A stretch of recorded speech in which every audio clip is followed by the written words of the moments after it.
KBC में करोड़पति पति। सूरज के जीवन का एक ही फंडा था कि मेहनत तो गधा भी करता है, घर बैठे जो कमाए समझदार वही होता है। इसीलिए उसने कभी नौकरी ही नहीं ढूंढी।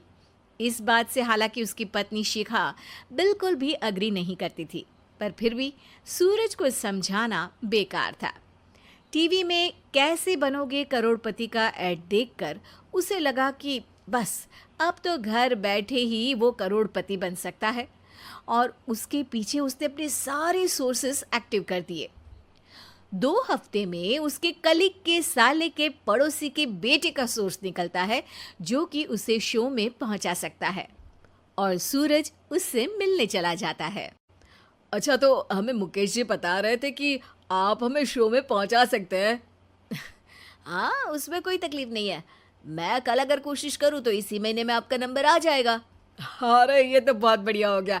अच्छा, वो सिलेबस और क्वेश्चन पेपर का कोई जुगाड़ है क्या? हैं? उसका तो कोई जुगाड़ नहीं है। तो वो वाकई में कुछ भी पूछ सकते हैं? हाँ, वो तो बच्चन जी पर है, जो पढ़ते हैं वो पूछ लेते हैं।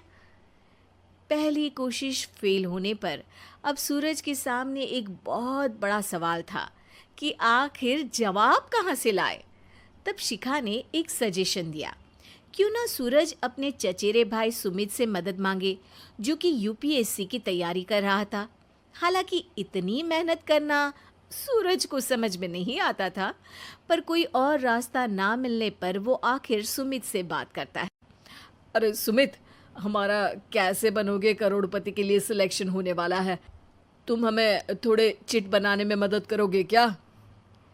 अरे भैया, चिट बनाए तो सालों हो गए, उसमें हमारा एक्सपर्टीज नहीं है।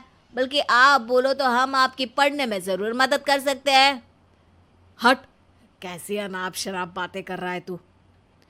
सूरज ने सुमित को मना तो कर दिया था, पर तैयारी करने के सिवाय कोई चारा उसे दिख भी नहीं रहा था। खासकर जब 12 के पेपर लीक करने के एक्सपर्ट शुक्ला जो भी हाथ जोड़ लेते हैं। आखिर सूरज को सुमित के पास जाना ही पड़ा, और उसने सुमित और शिखा से वादा किया कि वो बहुत मेहनत करेगा। 1 महीने की तैयारी के बाद फाइनल हुआ कि शो से 1 हफ्ते पहले एक ट्रायल खेला जाएगा, जहां पर सारे रिश्तेदार ऑडियंस की जगह पर होंगे और शिखा सवाल पूछेगी। दूर दराज से भी रिश्तेदार आकर हाजिर हो गए देखने कि आखिर कैसे बनेगा सुमित करोड़पति। सब कुछ सेट था, और इतने में सूरज आकर अपना स्पीच देता है। ये 1 महीना मेरे लिए आसान नहीं था, पर अपने भाई सुमित और अपनी पत्नी शिखा की मदद से मैं इतनी दूर पहुंच पाया हूँ। मेरे मम्मी पापा के आशीर्वाद ने भी बहुत साथ दिया है मेरा। मैं उम्मीद करता हूँ कि आज के शो में आप लोगों को बहुत मज़ा आएगा। साक्षी पहला सवाल पूछती है, और पूरे कमरे में सन्नाटा छा जाता है। इंडिया में कितने स्टेट्स हैं? 3, सॉलिड, लिक्विड और गैस। अरे रुकिए, तो ऑप्शंस तो देने दीजिए। इतने में 5वीं कक्षा का चिंटू बोल उठता है। अरे क्या मामा, आप तो पहले सवाल पर ही आउट हो गए। अरे बेटा, पहला सवाल तो ट्रायल होता है ना। अरे तुम अब देखना।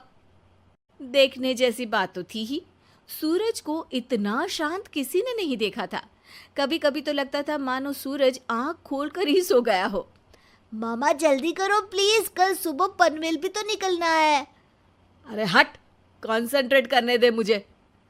3 सवाल में 3 लाइफलाइन खत्म हो चुकी थी, और अब चौथे सवाल पर भी सूरज का मौन नहीं टूटा। पर सूरज अभी भी हार मानने को तैयार नहीं था। उधर हर कोई सूरज को छोड़ सुमित को देख रहे थे। आखिर सुमित ने ही तो पढ़ाया था सूरज को।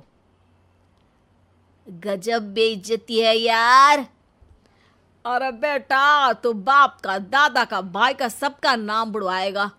अरे 3 लाइफ लाइन ले ली तो भी तेरा कुछ नहीं होना है।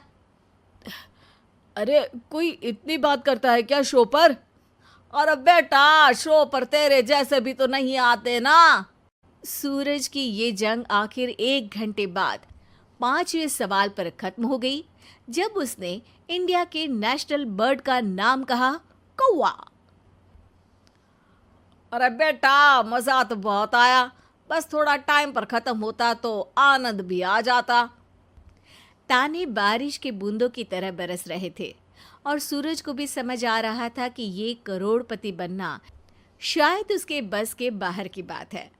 पर वो आखिर ये बात मान कैसे लेता? वो सख्त लौंडा जो ठहरा, उसने सोचा कि बेइज्जती तो हो ही चुकी है, पर अगर मैं हार नहीं मानूं तो शायद कुछ हो सकता है। शिखा, तुम देखना, असली शो में आग लगा दूंगा, आग। करोड़पति बनूंगा मैं। हाँ, सब्जियां खत्म हो गई है घर पे, ले आओ। पहले पति बन जाओ, फिर करोड़पति बनना। अरे गजब बेइज्जती है यार। बेटा, अभी तो घर पर ही हुई है, 1 हफ्ते में तो तुम देश के सामने करवा कर आओगे। वैसे जब टीवी पर जाओ ना, तो बस अपने मम्मी का ही नाम लेना, ठीक है? कोई पूछे तो बोलना कि पापा नहीं है मेरे। अरे पढ़ाई की, पेपर निकलवाए, इतने सारे लोगों को खाना खिलवाया, क्या फ़र्क पड़ा? इसीलिए मैं कहता हूँ कि मेहनत तो गधा भी करता है, घर बैठे जो कमाए वही सिकंदर। लेकिन मामा, गधे भी जानते हैं कि हमारा राष्ट्रीय पक्षी मोर है।